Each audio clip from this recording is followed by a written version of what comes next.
হ্যাঁ বন্ধুরা, দেখো আমি আজকের কুমড়ো শাক করব অল্প মশলা দিয়ে। এই দেখো তেল গরম হয়ে গেছে, এই যে শুকনো লঙ্কা দিয়ে দিলাম, আর এই দেখো পাঁচফোড়ন এই যে দিয়ে দিয়েছি। কুমড়ো শাক আমি দিয়ে দিলাম।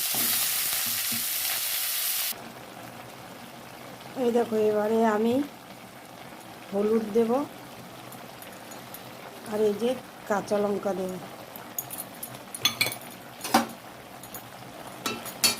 আর দেব এই যে নারকেল বাটা, এই যে নারকেল বাটা এটা দিয়ে দেব।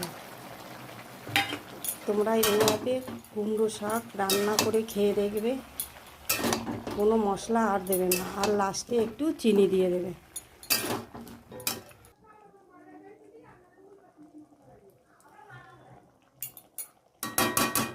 এই দেখো মিষ্টিটা আমি দিয়ে দিলাম।